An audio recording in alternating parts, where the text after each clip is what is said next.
From Hollywood, it's time now for... Johnny Dollar. Andrew Court. Johnny, how'd you like to go to San Francisco? What's up, Andy? We've written a lot of insurance for an independent contractor out there, a man named Arnold Bennett. Uh-huh. Last night, his latest project went up in smoke.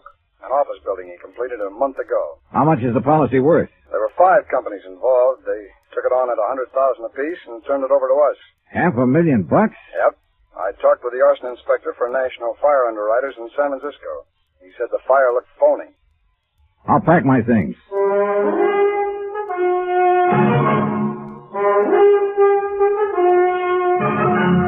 Tonight and every weekday night, Bob Bailey in the transcribed adventures of the man with the action-packed expense account, America's fabulous freelance insurance investigator. Yours truly, Johnny Dollar.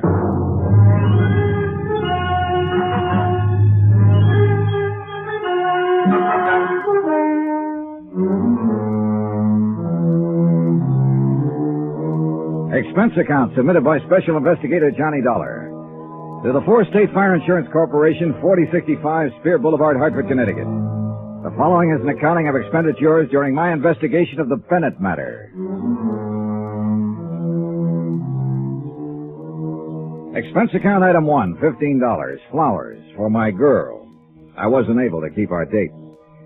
Instead, I met 4-State Fire Investigator Andrew Court at his office, and we made immediate arrangements to fly to California. Item 2, $25.06, one raincoat. Item 3, $144.15. Air transportation, Hartford, New York, San Francisco. Our routes, Andrew Court filled me in on the details concerning Arnold Bennett. Johnny, as things stand now, Bennett hasn't filed a claim yet, although I imagine that'll be coming through pretty fast if I know him. I met him once when he was in New York getting money to finance one of his big subdivisions. Yeah, it seems I've heard of him. Oh, he's made time and life a couple of times each. Oh, yeah. When I met him, I said to myself, Andy, look well on this man. He may be the last of his kind. Oh, how's that? Well, Arnold Bennett must be past 60 now. He's been everything in his lifetime. Sailor, soldier, lawyer, financier, bootlegger, gun runner, Lord knows what all. Talked fast, worked hard, and when he couldn't get one way, he got another. All in all, he's done pretty well. It shows all over him. I didn't like him, Johnny. Well, go on. Well, maybe I was just jealous of his aggressiveness, or maybe it's that I've just heard stories of how he ran roughshod over big and little. About this new building, Bennett, that burned down. Yeah. Well, the man in San Francisco is pretty sure the fire was of incendiary origin. Well, can he prove it? Well, that'll be up to him, you and me. 4-State and National Fire Underwriters are going to handle the investigation. Federal, Great Atlantic, and Tri-State Underwriters aren't going to send any men at all. They figure it's best not to clutter things up. But proving the fire was incendiary may not be too easy, Andy. Well, we'll see when we get there. There's a standoff motive in the whole thing. We can start with that. What's that? Bennett's in financial trouble, big trouble, taxes, so on. The fire was an out. I see. Well, who's the arson man in San Francisco? Billy Underwood. Oh, good. Bill Underwood's one of the best arson men in the business. Well, it's going to take all of us to get Bennett, Johnny. Now, we'll split it 3 ways.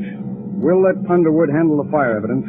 You can play front for us with Bennett, and I'll comb around in the financial situation. Yeah, well, we sure got our work cut out for us. But listen, Andy, you sound sort of scared of this guy, Bennett. I am, kind of.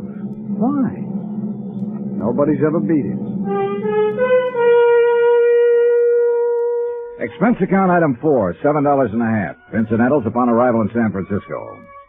Andy Court and I checked in at the Fairmont, then went downstairs, rented a car, and drove out to the scene of the fire. Bill Underwood was already there, had been there all day. We all shook hands, and then Underwood broke it down. Bill was a bit of a pedant, had things pretty well organized for us. Now, it's this way. A watchman on duty saw a man loitering in the vicinity of the building when he came to work at 6 o'clock. Uh-huh. 3 other witnesses remember the same man. A druggist, a filling station attendant on his way home from work, and a newsboy. Got a description? Mm-hmm. I did. Male, Caucasian, 25 to 30, medium build, approximately 170, dark hair, dark complexion. That's it. Have you talked to the police yet? Haven't had a chance, Billy. You know they got 8 men on this? Well, with that much of a description, it might make it easier. I sure hope so. So far, the description hasn't fitted anyone in the files yet. The newsboy swears that he saw this man sneak around the side of the building about 6 o'clock. The fire broke out about 6:30. Anybody see him leave? Mm-hmm. The newsboy says he saw him catch a bus on the corner right before the fire broke out. Might help us. But the bus driver on the line wasn't any help. He's pretty busy that time of night. Have you had a chance to go over this yet? Well, we started. I'm working with a fire inspector on it. And as soon as we come across anything, I'll let you know. We can't overlook any possibility on this, Billy. Any. Yeah. I know about Bennett. He's been out here asking me who I am, what I'm doing. He doesn't like it. Oh, he doesn't? Yeah. He learned to swear somewhere along the line. Oh, has he filed claim yet? No, we haven't heard. It's a professional firing job, I'm sure of it. You're sure? Well, I haven't got what I need in the way of concrete evidence yet, but I'll find it. Somewhere in these ashes. The place burnt too well and too fast to be anything but professional. It was drafted. The fire got hot and going before anybody even spotted it. Well, this is a little out of my league, Billy. Tell me more, will you? Well, you see, an amateur will mess it up generally. It'll smoke a lot and somebody will spot it. But now, a bug, a nut, he'll do as good a job as a professional. Oh? But he'll stick around and watch it burn. Stand a good chance of getting caught. He might even call up somebody and tell them how happy he is. But this bird, the one the newsboy saw getting out of here fast, well, he sounds like he knows his business. Mm-hmm. It's business with him. Then it'll be my job to connect him and Bennett somehow. And that's the tough part. Yeah. All I got to do is play around in the ashes. Oh, Johnny. Yeah. Watch your step with Bennett. Sure. He doesn't care about anybody.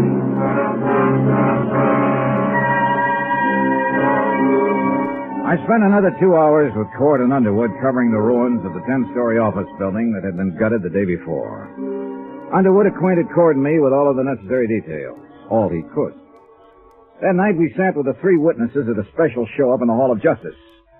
60-odd suspects were paraded out. There were no identifications. The next morning, while Cord and Underwood carried on with their part of the investigation, I went out to Arnold Bennett's real estate office near the Presidio. Remember that old saw, how a woman in love is always beautiful? When I walked in, I had no idea Elizabeth Bennett was in love and no idea that she was beautiful. Her sallow face without makeup, framed in a wisp of stringy blonde hair, wasn't flattered by the shapeless black dress and low-heeled shoes she was wearing. Certainly not the going idea of beauty. Now, did her conversation reveal anything to indicate love? Yes, sir. May I help you? Mr. Bennett, please. My name's Dollar. Dollar? D-O-L-L-A-R? He's not expecting me. Your business, Mr. Dollar. Four State Fire Insurance Corporation. It's about the fire that destroyed the office building. Oh, yes. That's a moment, please. Well, what is it, Liz?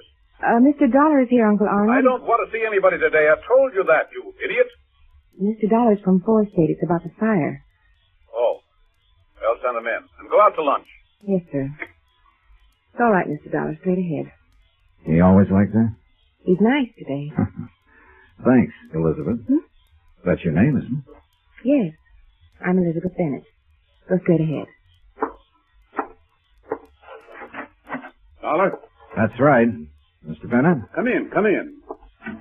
I'm not going to ask you to sit down. I know why you're here. You have insurance investigator written all over your face. Well, in that case, we can get right down to the business at hand. What caused the fire?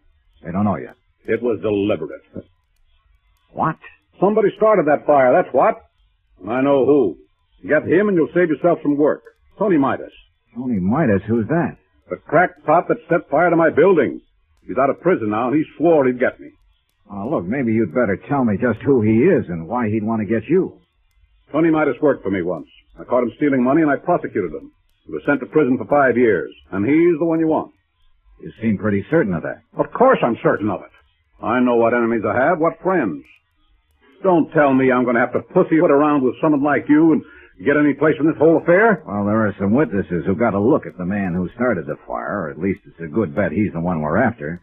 So tell me, what does this Tony Midas look like? I don't remember. I hardly ever remember faces. But you remembered his threat. You bet your last nickel I remember his threat. And he's the kind of screwy punk to carry it out.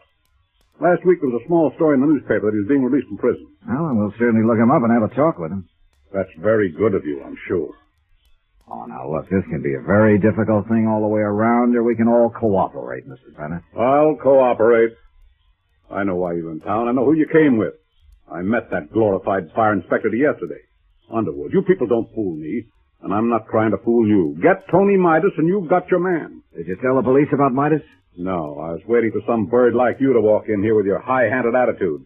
Now I've told you, now you can get out and get busy looking for him.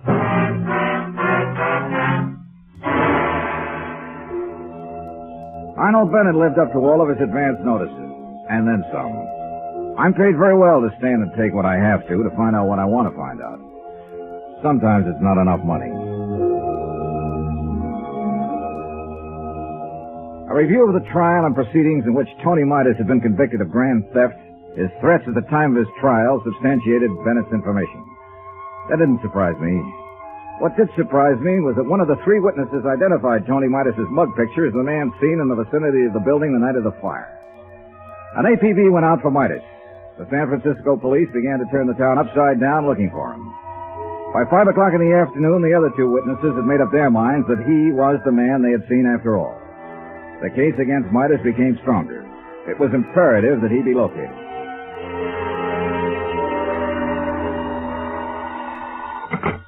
Johnny Dollar. This is Elizabeth Bennett, Mr. Dollar. Remember in my uncle's office? I remember. Mr. Dollar, you're looking for Tony Midas, aren't you? You don't have to answer. I know you are. I think I can help you find him, but he's not the one you're looking for. Look, if you turn him in... Let me finish, and then we'll talk about him. I live at 1038 Murata Drive. I'll be home in an hour. We can talk there.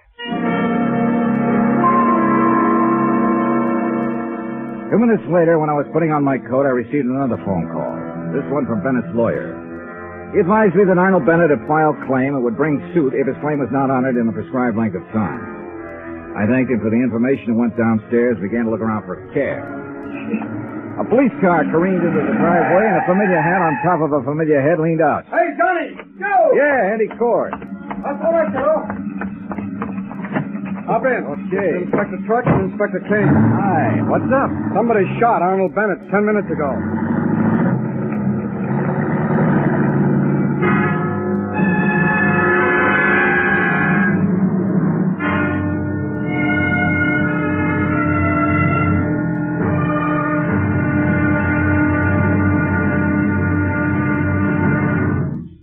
Now, here's our star to tell you about tomorrow's intriguing episode of this week's story. Tomorrow, the trail gets so rough, a couple of people just fall off dead. Join us, won't you? Yours truly, Johnny Dollar.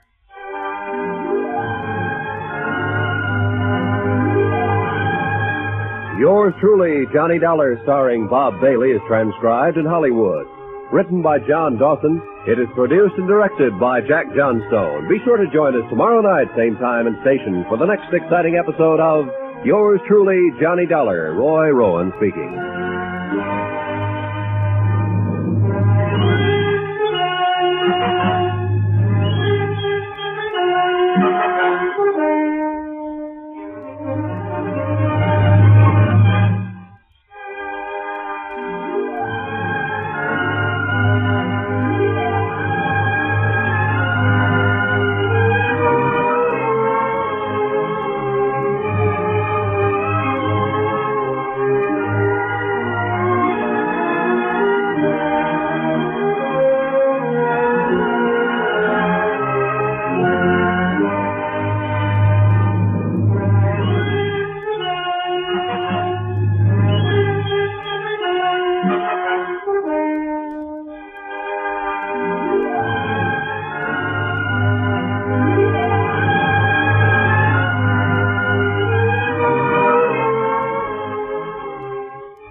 From Hollywood, it's time now for...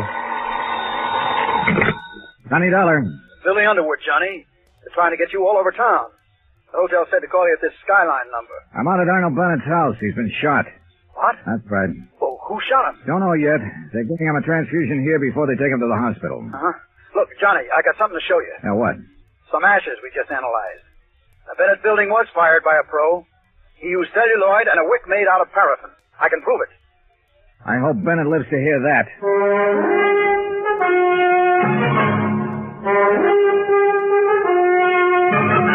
Tonight and every weekday night, Bob Bailey in the transcribed adventures of the man with the action-packed expense account, America's fabulous freelance insurance investigator. Yours truly, Johnny Dollar.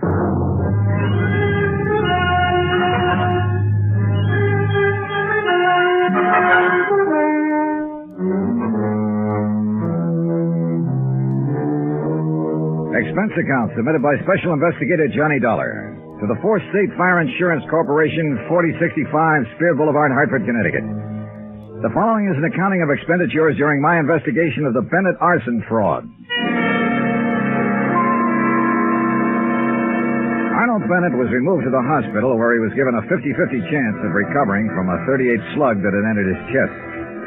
There was no weapon lying about and no witnesses in the remote, hilly section of San Francisco where he lived to give any information concerning the attempted murder. The police were more anxious than ever to find Tony Midas, the man Bennett had put the finger on earlier. Their reasoning was that if he could burn down a building worth $500,000 to get back at Arnold Bennett, he also might shoot him. I told Andy Cord about Underwood's findings when the police car got us to the scene of the shooting. Celluloid and paraffin wick, did you say? Yeah, that's what Bill Underwood said on the phone. Well, then it would point away from Tony Midas. He was an embezzler, not an arsonist. Maybe. Who's that policeman over there? Oh, that's Inspector Dickens. Well, I talked to him about it for a while. He said Midas lived in San Quentin with a man named Hanley, a professional burner. Yeah? Well, Hanley could have taught Midas a few tricks of the trade. Yeah, it's possible, Jim. I don't know. At least Underwood is sure that he can prove it had an incendiary origin. Well, that's the first hurdle. Maybe we can't tie it to Bennett at that, Johnny, if Midas did it.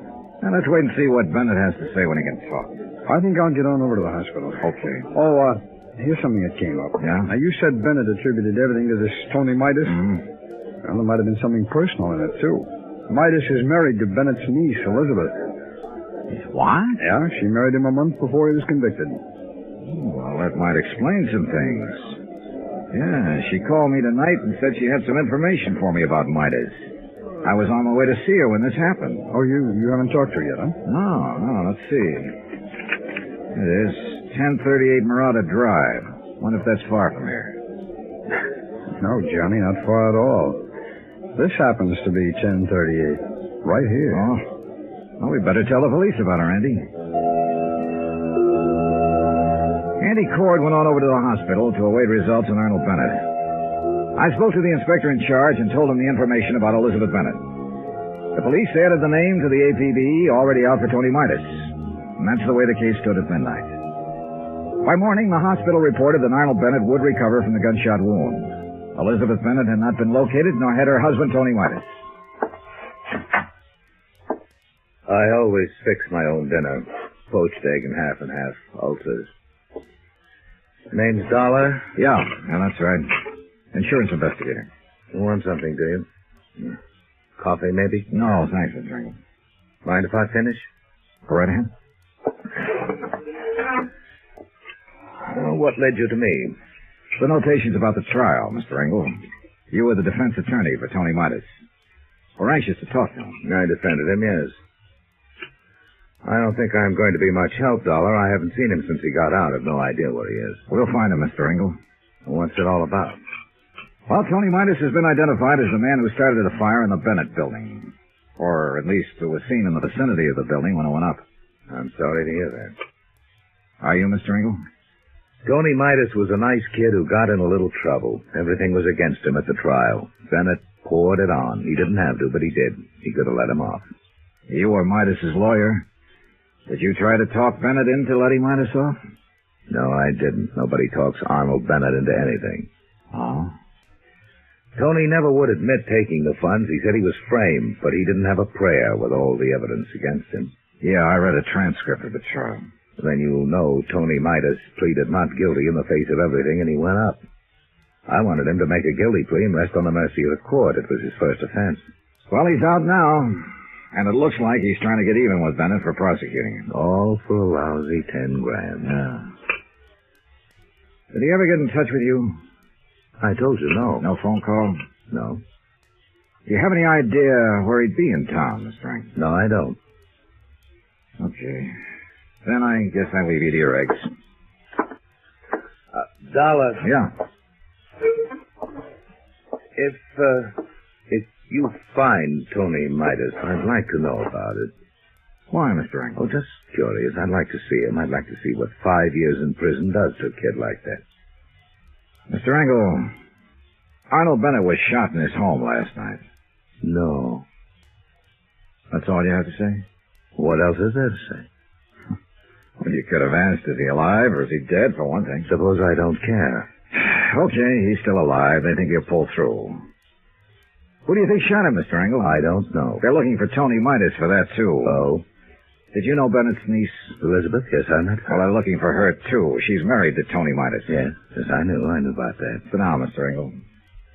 Oh, what is this going to be, an inquisition? That egg and that half and half doesn't interest you, no matter how much you look at it. Well, you ought to leave me alone and go find your firebug. Come on, let's have the story. I don't know any story to tell you. Was it spite that sent Tony Midas to prison because of him and Elizabeth Bennett? No, they proved him a thief.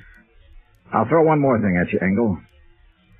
Bennett wasn't always too good about paying his taxes. Now, look here. Our accounting man has him pegged him for exactly what he is, an opportunist, a dodger.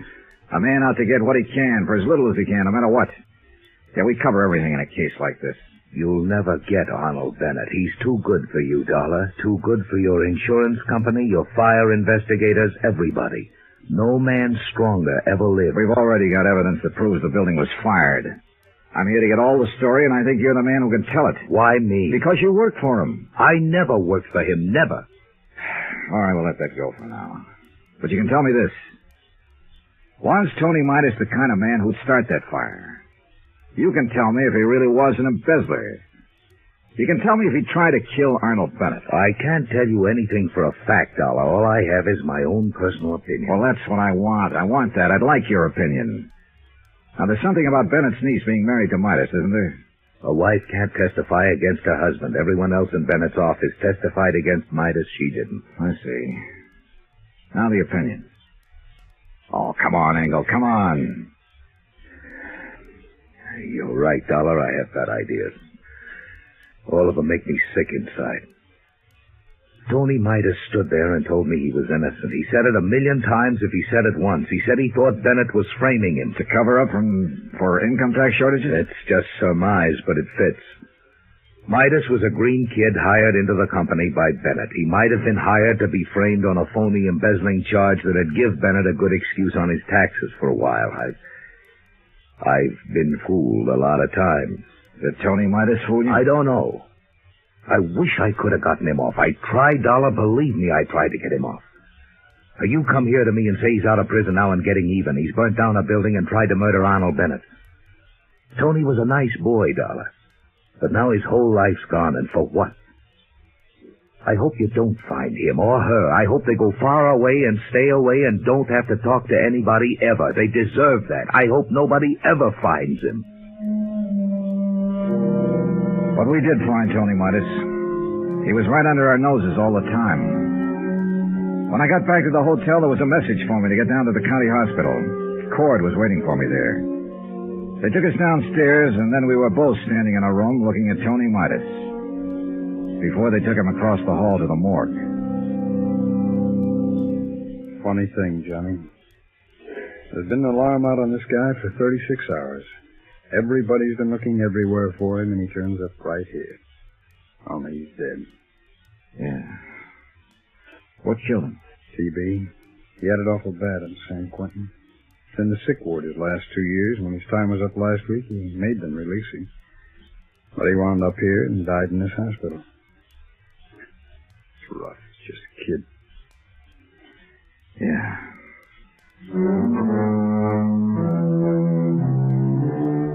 Up until that time, there had been some kind of a case against Tony Midas. But obviously, since he had been dead almost 2 days, it was impossible to connect him with the attempt on Arnold Bennett's life and the firing of the building. So we were right back where we started from, trying to make a case against Arnold Bennett. who still lay in his hospital room and refused to talk to anybody who came near him.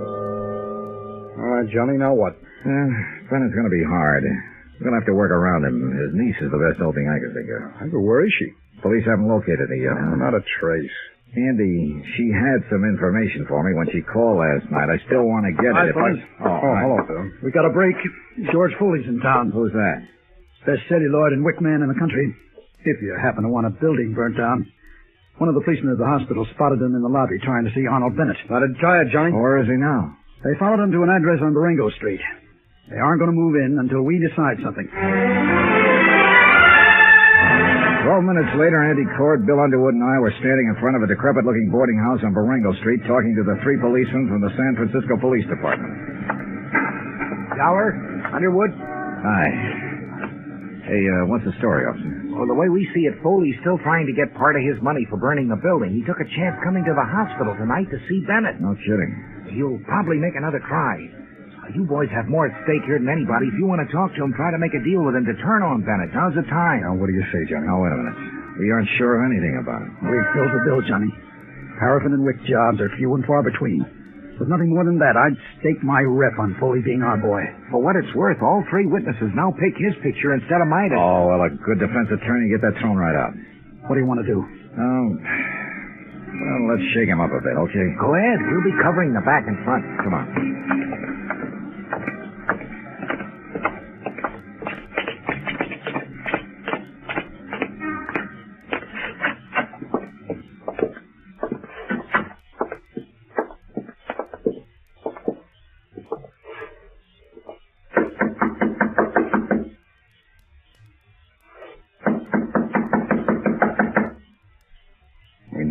Johnny, let's bust it in. No, wait.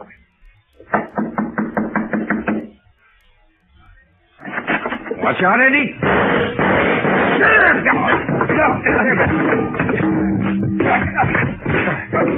All right. That's enough. You okay, Bill, Andy? Okay. Yeah. All right, tough boy. Get on your feet and let's get out of here.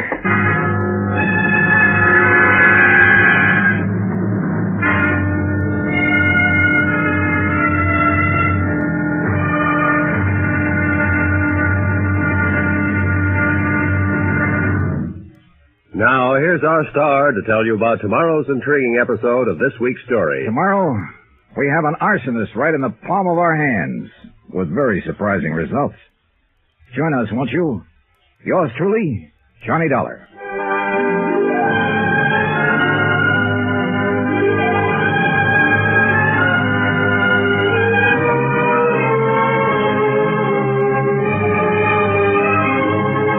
Yours truly, Johnny Dollar, starring Bob Bailey, is transcribed in Hollywood. Written by John Dawson, it is produced and directed by Jack Johnstone.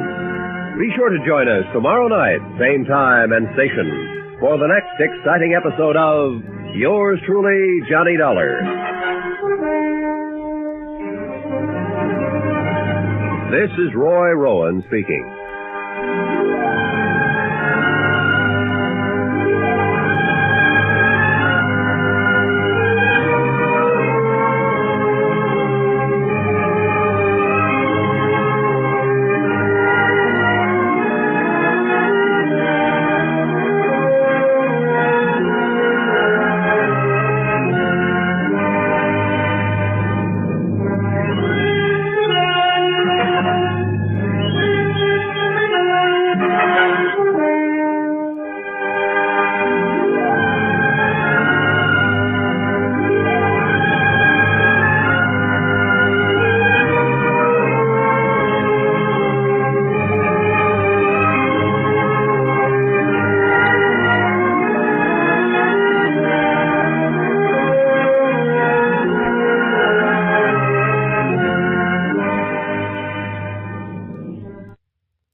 From Hollywood, it's time now for Johnny Dollar. Andrew Cord, Johnny. How's it going, Andy? All the police have been talking to that arsonist, George Foley, all night long. He won't admit a thing. Won't talk about anything. They're wondering now how long they can hold him. He's the man who fired that building, Andy. Well, we've got to have something more for the district attorney, Johnny. We haven't tied Foley to Bennett at all. If we can definitely charge him with firing that building, then we'll have a lever to go after Bennett. I got an idea. What? Meet you in an hour.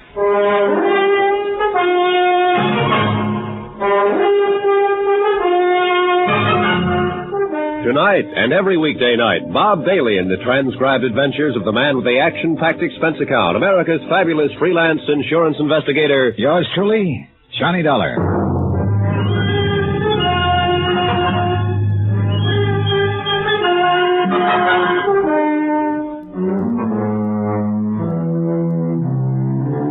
Expense account submitted by Special Investigator Johnny Dollar to the Four-State Fire Insurance Corporation, 4065 Spear Boulevard, Hartford, Connecticut. The following is an accounting of expenditures during my investigation of the Bennett arson matter. Expense account item 6, $1, 2 drinks. Andrew Cord and myself in Cookie's Place, a half a block from San Francisco's Hall of Justice. Andy's a good insurance man, thorough. Well, it's pretty certain they'll have to release Foley unless he admits something, or we can find more evidence against him. How about Bennett? Still no word. Johnny, you can see what we're up against. Yeah. Want one? No, thanks, Johnny. It's full on. Listen, we had this case tied into Tony Midas until he turned up dead. A vengeance motive against Bennett for sending him to prison 5 years ago. Yeah? All right. Now we know it wasn't Midas, and we're sure it's this George Foley. At least according to Bill Underwood, and Bill certainly knows the arson racket. Yeah, no man better. All right, then. Who shot Bennett? Oh, I don't know, Johnny, but that's not our worry at the moment. Andy, think. It might have been Foley. It couldn't have been Midas. But there is someone else. You mean Bennett's niece? Sure, his niece. She had a reason because of what Bennett did to Midas, who was her husband. And she's got a reason to help us. Yeah, but nobody can find her. Nobody knows where she is. They'll find her. And I want to make a deal. What? Sure. If I find her, I'll ask her what information she can give us about Bennett and Foley. Possibly she has something. She said she did once. Now, look, if she shot her uncle, she'll have to stand for assault and attempt to kill. Can we give her legal help in her case? Johnny, I don't know. I want to know if I can promise her that if I see her. Can I? Well, you can tell her that we'll do what we can, the very best that we can. Okay, good. Want another drink? No, thanks, Johnny. All right, I'll try and get in touch with Elizabeth Bennett. How? The police haven't gotten anywhere. Oh, I've been here 2 days, and I got friends all over this town. Expense account item 7, $1.05, cab fare. From the Hall of Justice to the apartment house of Marty Engel, lawyer, philosopher, and egg poacher. Again? Yeah. You better close that door and lock it, Mr. Engel. It's awful late for this. Are you drunk? Nope. Locked. Now what? You asked me if I ever found Tony Midas to tell you about it. We found him, Mr. Engel. He's dead. Oh, no. Oh, yes. And he didn't do any of the things we thought he might have done. I'm here to find out what you might have done. How did he die? Tuberculosis. He's had it for 2 years. Didn't know. No, I didn't know. I didn't know about it. I don't know how to figure you, Engel. I haven't been able to ever since I met you. It doesn't make any difference what I think of you, but it does make a difference how you answer one question. A lot of difference to you. What is it? Did you help Arnold Bennett frame Tony Midas and send him up to San Quentin? You say Tony is dead. Now, what difference? Did you help Bennett frame him? No, I told you I defended Tony Midas in court. I tried my best to get him off. That's the truth. You're sure of that?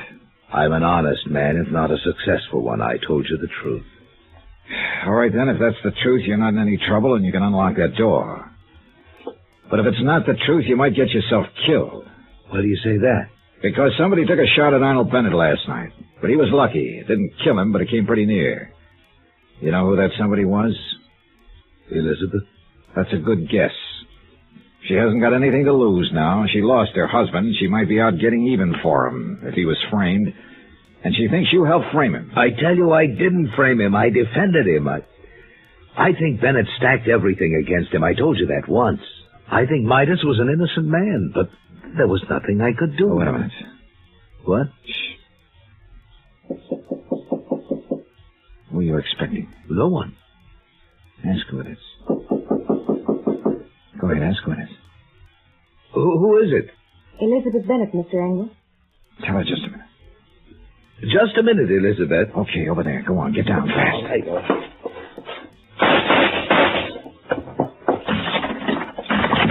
No, you don't! Engel, call the police. Hold it, Elizabeth, hold it up.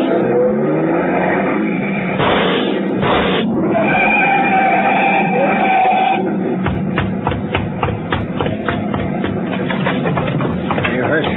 You're hurt. No, I'm all right. Did I kill him? Oh, Elizabeth, you didn't kill him. Well, he ought to be dead. You don't know what you're talking about. He didn't have anything to do with framing Tony. He just told me. Then he was lying. He should be dead. He and my uncle. None of this will bring Tony back to you. Come on now. Come on. Let's get back.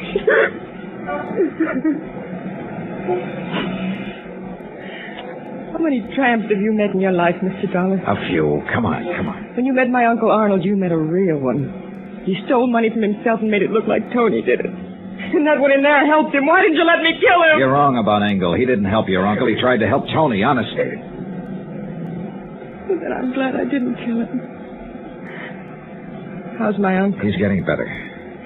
Will he go to prison? We have to prove he hired somebody to fire the office building. He hired George Foley. I know that.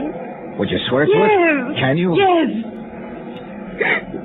Blamed it on Tony. When I went over to see Tony last month in the prison hospital, he was dying. Oh, I knew it. He had that look in his eyes. Helpless. And he knew what my uncle had done to him, and he couldn't do anything about it. But you figured you could. You shot your uncle when you found out Tony was dead. And you came here to kill Engel. I thought he helped Uncle Arnold send Tony to prison. I thought he helped kill Tony. They did kill him, you know, when they sent him to prison. They killed him as surely as if they'd shot him down. 5 years I waited for Tony to get out of that awful place. I waited to hold him in my arms and tell him it was all over. 5 years I waited to help him forget his hate and my hate. Loving him so much every day now.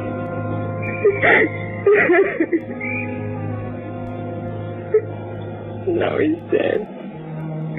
What can you or I or anybody do about what they've done to Tony? Look at me, Mr. Dollar. I'm not what you'd call beautiful. I'm not even pretty. Nobody ever looked at me twice until Tony. He looked at me and he loved me. And now he's dead. And I'm dead inside. I'm dead inside, and I'll be glad when I'm dead.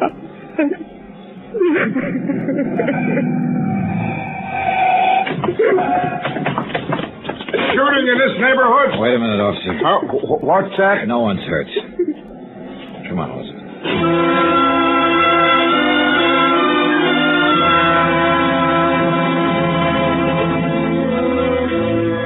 Elizabeth Bennett made a statement down at the Hall of Justice admitting she fired a shot at Arnold Bennett, hoping to kill him. She also admitted the assault on the lawyer, Marty Engel. Charges were immediately filed, and she was held in the women's section of the city jail. In a separate statement, she told how she had seen Arnold Bennett meet George Foley in a downtown bar. Foley still maintained that he had nothing to do with the fire in the Bennett building and denied any connection with Arnold Bennett. I gave Elizabeth Bennett's statement to Andy Cord, and he took it to the assistant district attorney. I was still in the Hall of Justice when Marty Engel came in.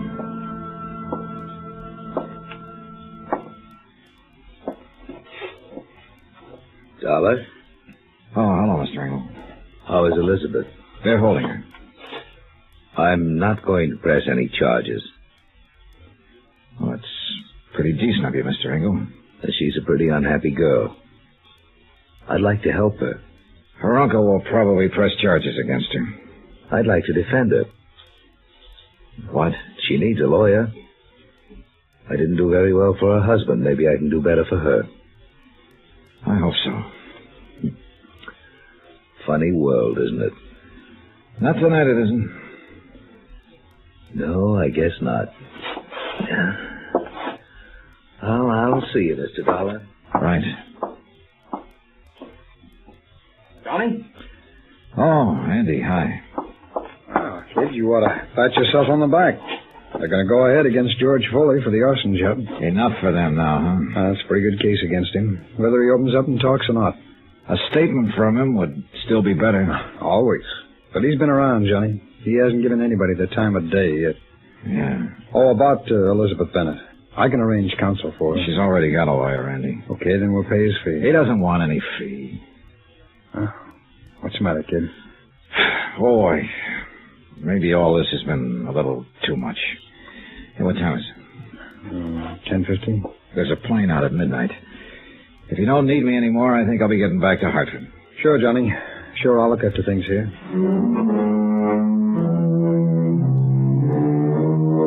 Expense account item 7, $49.65, hotel and meals in San Francisco. Item 8, same as item 3, transportation back to Hartford. I caught the midnight plane. It was in Hartford at 2 o'clock the next afternoon. I went directly to my apartment and went to bed. I was awakened the following morning about 7 o'clock. What the...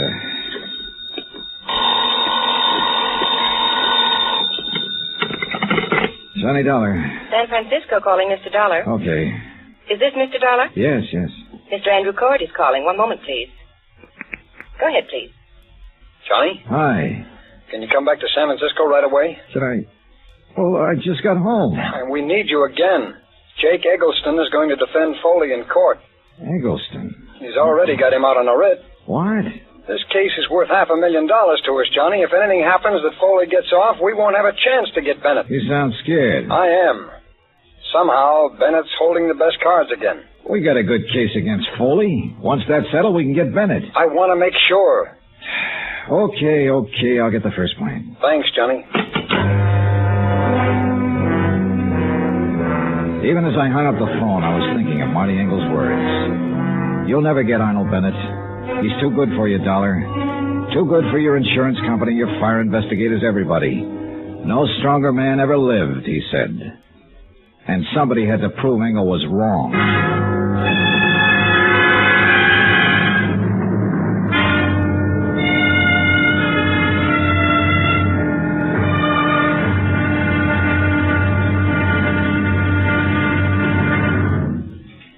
Now, here's our star to tell you about tomorrow's intriguing episode of this week's story. Tomorrow, a fight against a strong man and one of the cleverest lawyers in the country. Join us in court. Yours truly, Johnny Dollar.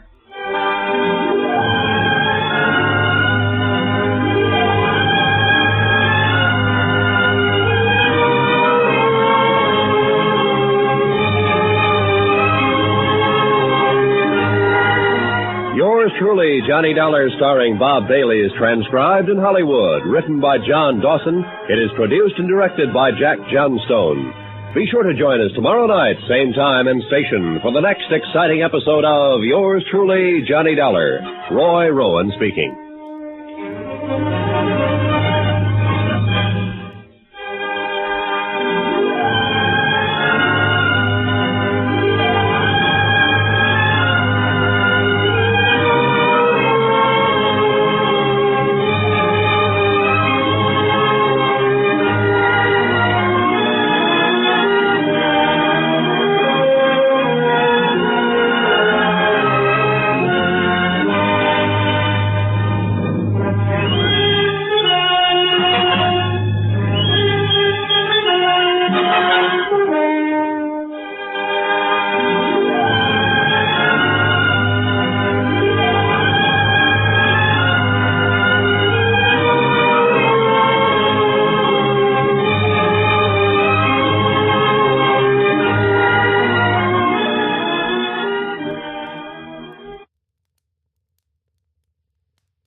From Hollywood, it's time now for...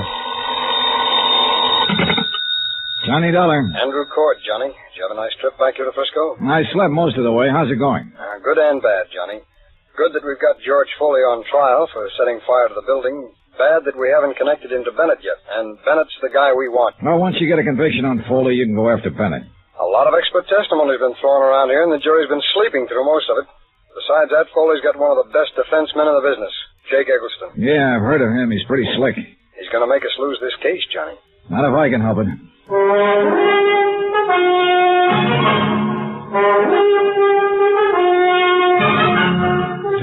and every weekday night, Bob Bailey in the transcribed adventures of the man with the action-packed expense account, America's fabulous freelance insurance investigator. Yours truly, Johnny Dollar.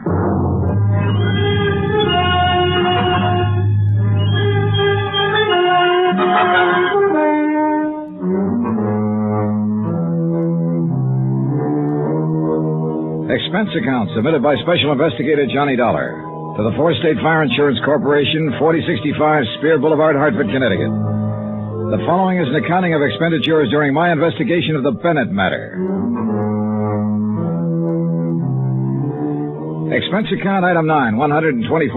Air transportation, Hartford back to San Francisco again, and the Bennett case, which I thought was finished with. I was at the Hall of Justice by 9:30. I met Andrew Court outside of the Superior Court.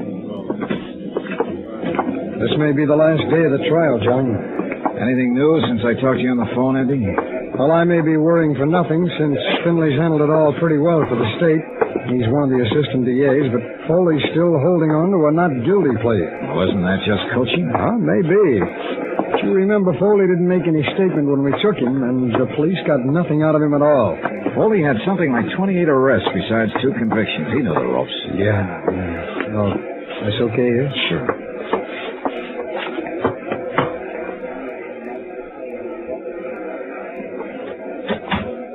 Oh, just in time. Yeah, seems to be the clerk now. Yeah.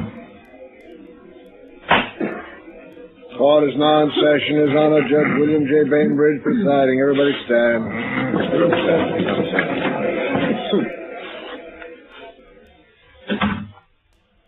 Be seated. John Dollar. Hey, well, I didn't think they'd call you first. No.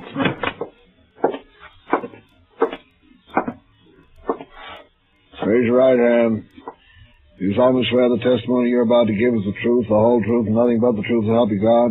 I do. Be seated. As you know, I'm Charles Finley with the District Attorney's Office. State your name, please. Johnny Dollar. State your occupation, please. I'm an insurance investigator. How long have you been engaged in your profession as an insurance investigator? 10 years or more. Now, tell us, please, prior to that, what kind of work did you do? I was in the United States Marine Corps for 4 years.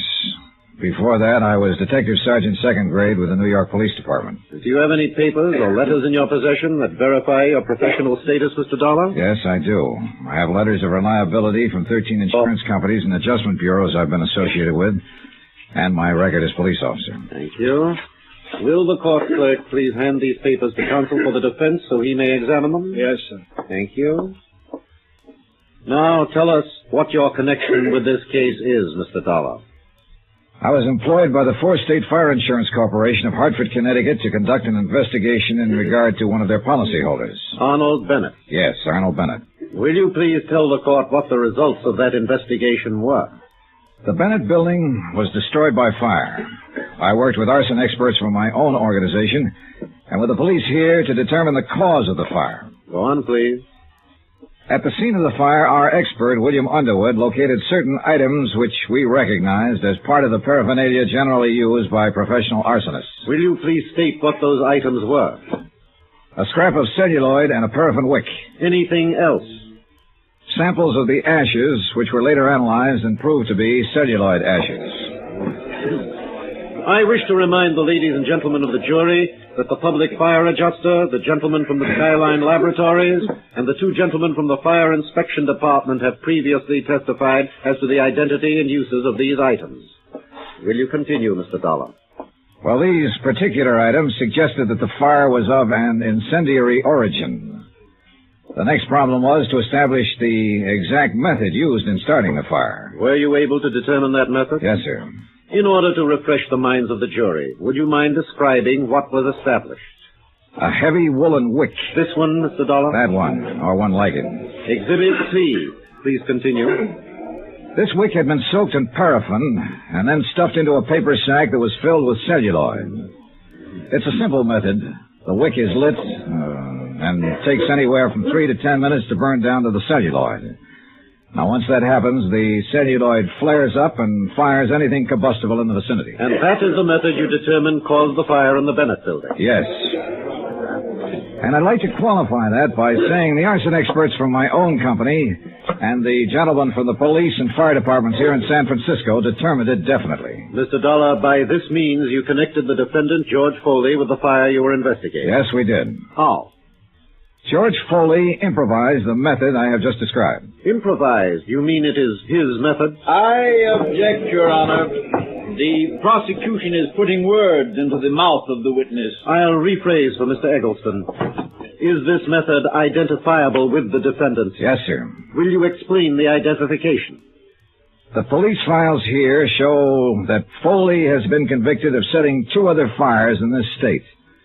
On both occasions, he employed that method of fire. Your Honor, I object. The career of the defendant as a professional arsonist is a matter of public record. The defendant's previous record has no bearing on this case. I object. Mr. Dollar, will you rephrase and delete any reference to the defendant's criminal history? The procedure in locating an arsonist is to first establish the method of operation. In this case, where the Wick celluloid method was used, the defendant's name came up immediately. The defendant made an attempt to call on Arnold Bennett in the hospital.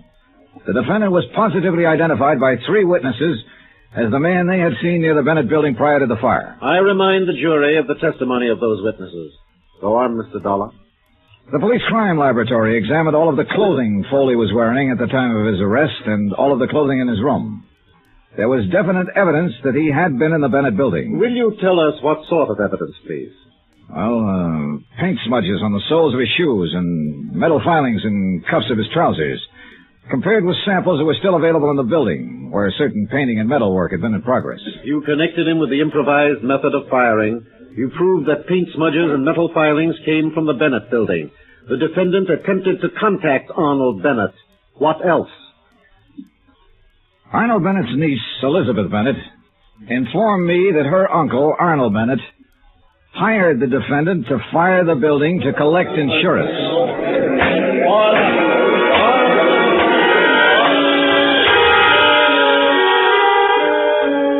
I was on the stand all the rest of the morning.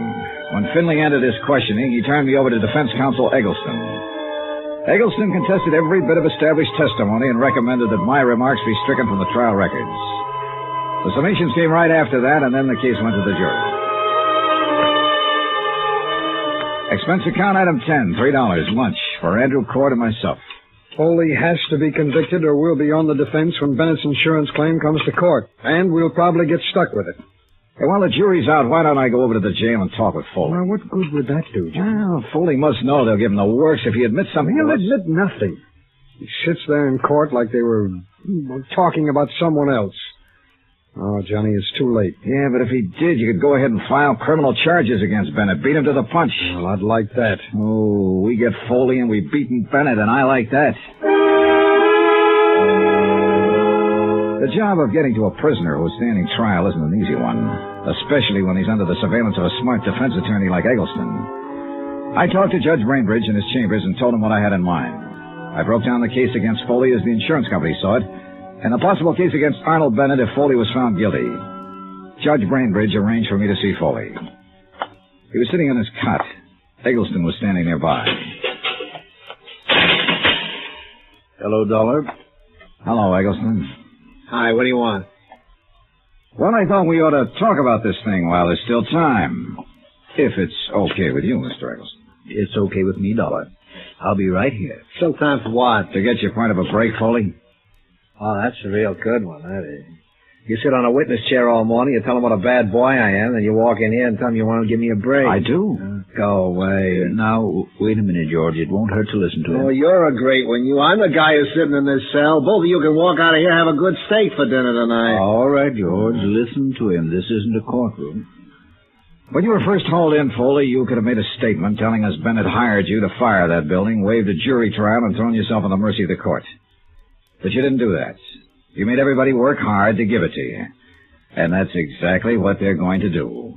That jury will come out pretty soon and throw the book at you. Hey, is that true? I'm not so sure of that, Dollar.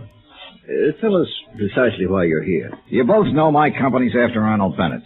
He's filed claim against us for not paying off his fire policy. Foley, we know he hired you to fire that building.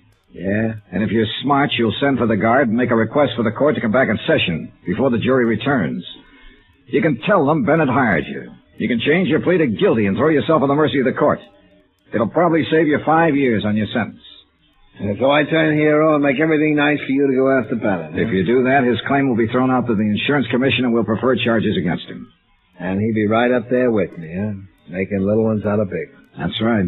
You're overstepping your province here, Dollar. Oh, now, look, there isn't much time. Dollar, Only this man can advise you to wait until the jury comes in, and that won't be very long.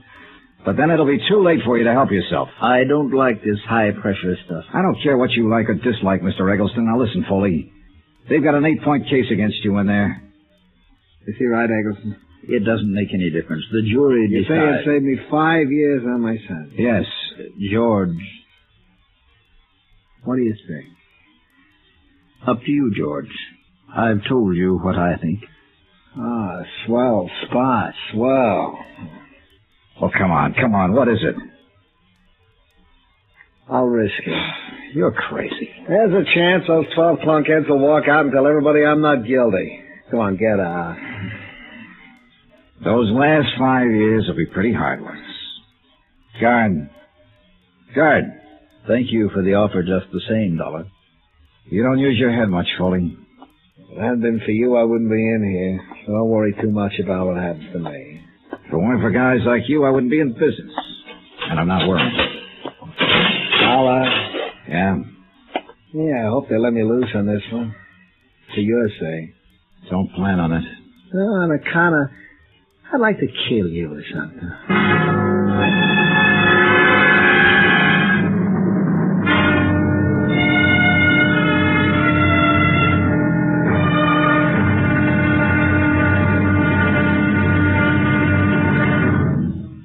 Now, here's our star to tell you about the final intriguing episode of this week's story. Tomorrow, a verdict in and out of a courtroom. The wind-up. Join us, won't you? Yours truly, Johnny Dollar.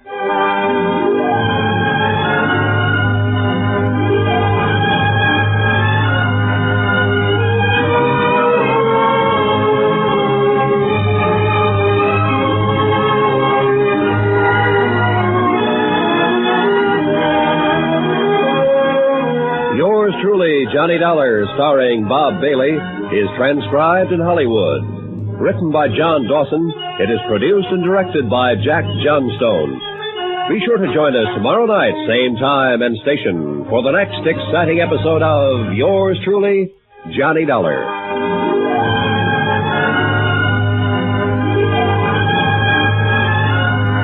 This is Roy Rowan speaking.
From Hollywood, it's time now for...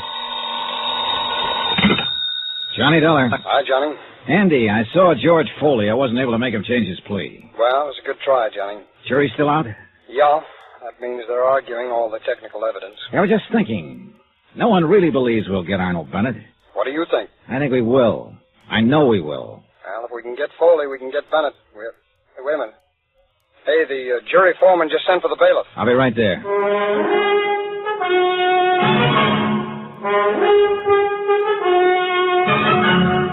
tonight and every weekday night, Bob Bailey in the transcribed adventures of the man with the action-packed expense account, America's fabulous freelance insurance investigator. Yours truly, Johnny Dollar.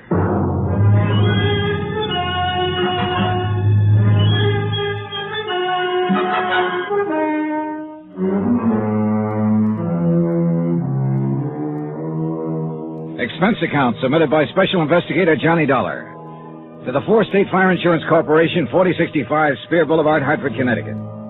The following is an accounting of expenditures during my investigation of the Bennett arson fraud. Expense account item 11, 10 cents, one phone call to the hospital. The report on Arnold Bennett substantiated the newspaper story that he was recovering from the gunshot wound inflicted by his niece. Well, one thing, Johnny, he'll be alive for us if we can go after him. Oh, I wish it'd work with Foley. I think I could have made it work if that lawyer Eggleston hadn't been there. Oh, it's after 4. You know, that jury doesn't come in with a verdict pretty soon. They'll have to adjourn for the night. Yeah. Want to smoke? Yeah, thanks, Johnny. I would like one. There you go. Thanks. Hey, they're coming back in. Oh, yeah. Come on. All right, stuffy in this courtroom? Yeah. Excuse me. Court is now in session. Be seated.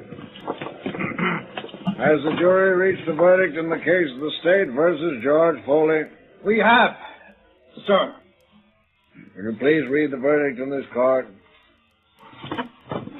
We, the jury, find the defendant, George Foley, guilty as charged. That does it. Dollar! See me, Dollar! Come see me! I got some things to tell you now.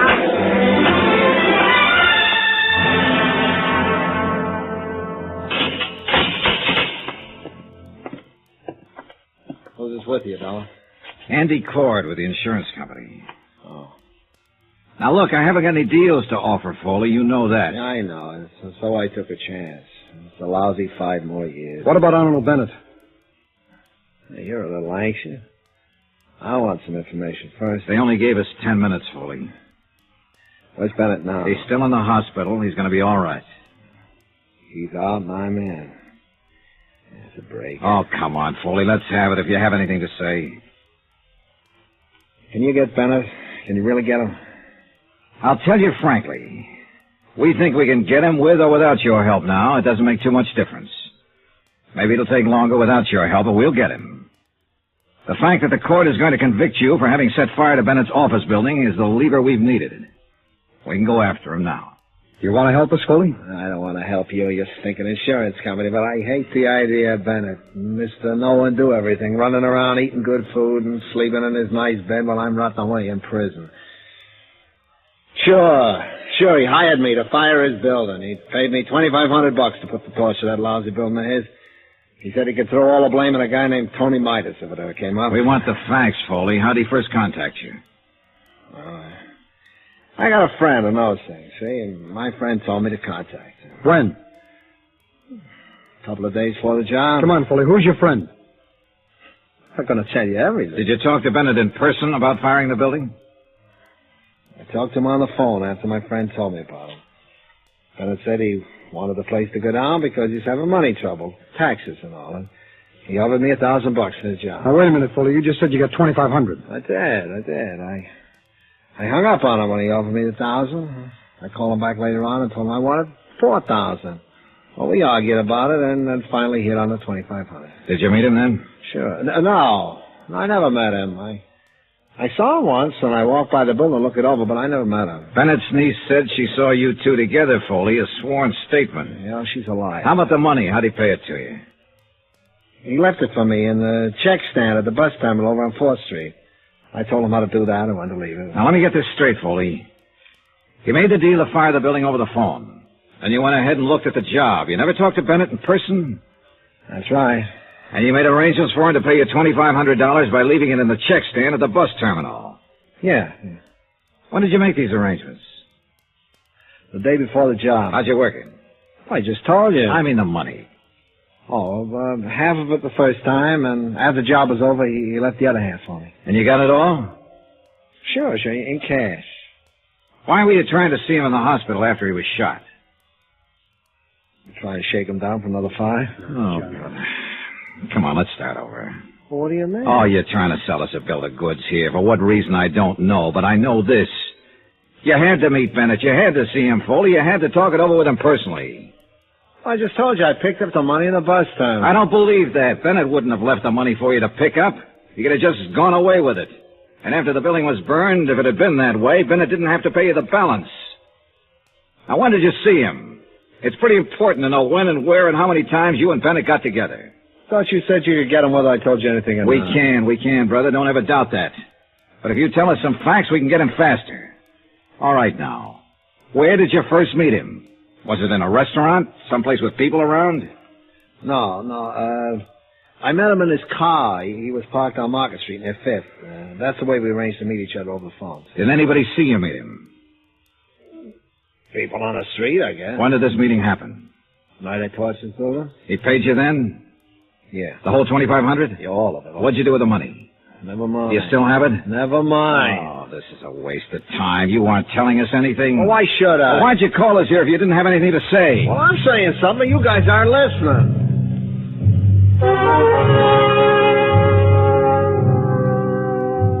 We continued questioning Foley about his association with Arnold Bennett. Each time he explained it, it was a different story. The only thing he admitted was that Bennett had hired him to fire the building.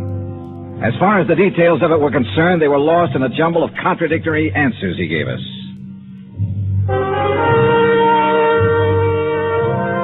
Expense account item 12, $5.60 dinner for Andrew Cord and myself. The next morning, we returned to the Hall of Justice to question George Foley once more. All right, Foley. Now, how much did you say Arnold Bennett paid you for the job? $1,000. You told us $2,500 one time. Another time you said $5,000. Now, come on, what was it? $1,000. And when did he pay you?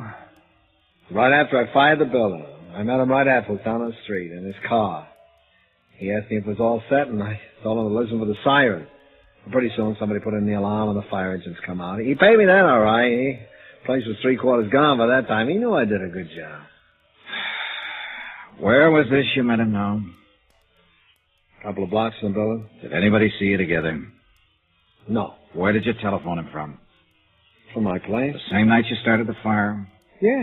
And he brought you the money that night, and you cased the building that night, and you started the fire. All this in one night. Now, you got it now. That's the ticket, boy.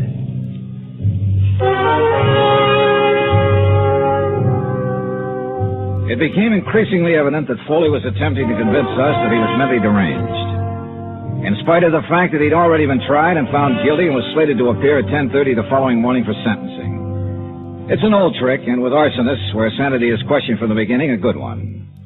However, Foley had been examined by 3 psychiatrists appointed by the court. I waited in the jail cell with Foley while Andy Cord went out to get copies of their findings. When he returned, we showed them to Foley. Okay, good. Here you go, John. Well, what do you show me these things for? To let you know there's no way to get out of it now, Foley. These are from psychiatrists. All of them had a good look at you. You're sane. You're all right. You remember when they looked at you? No. All right, look at the dates on the paper. You can read, can't you? Sure. January 15th, January 16th, January 21st. Witnesses were around for all the examinations. Well? Well? Are you through playing games now? Okay, Dolly, you guys win. Come on, give us the story. All right. I met Arnold Bennett at the Hopkins bar about a month before the fire. I made sure I'd meet him there. Now, what do you mean, Foley? Well, I've been setting fires for a living for a long time now. I always have a list of people like Bennett who could use a fire. They get around. I knew he was in trouble 4 or 5 years ago with the income tax people. They sent a guy to prison for cover-up. Tony Midas. Yes, Tony Midas. I figured he'd be needing another one pretty soon, so we had a drink. I brought it up. Who paid for the drinks? He did. Who saw you together? The bartender. His name is Alfred. There was a maitre d' there, a couple of people at the table. I put the proposition up to him. How'd he like to have his building burnt down and collect his $500,000 to get himself out of trouble? Well, he said he'd like that fine. I told him it cost him $5,000 in advance. He said he couldn't raise that much, but he did manage to get $3,500 together. I took it and I did the job. What'd you do with the money? I still got it. Where? It's not going to do me any good now. I buried it in a gallon can in a vacant lot over by the tower. I could show you where. Okay. We'll get you to do that. Swell, I'll be glad. Hey. What? I can send Bennett up the same way you're sending me up. Huh? I can testify against him at his trial.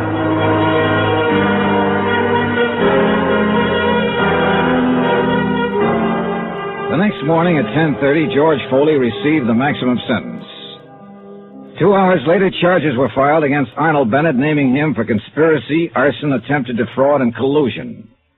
A warrant was issued for his immediate arrest, but it was never served.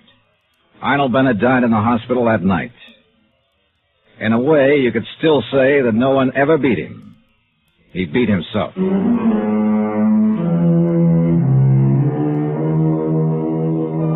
Expense account item 13, $87.50, hotel and board in San Francisco. Item 14, another $125, transportation back to Hartford. Item 15, $35, miscellaneous. Expense account total, $1,440.37. Remarks? Nothing. Yours truly, Johnny Dollar.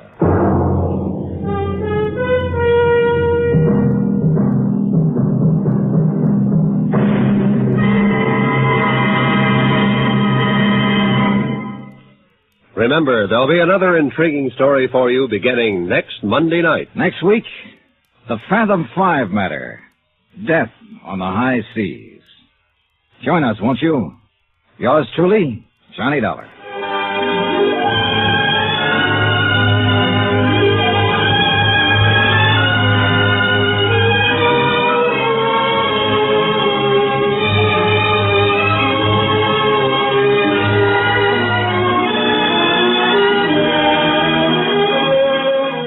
Yours truly, Johnny Dollar, starring Bob Bailey, is transcribed in Hollywood.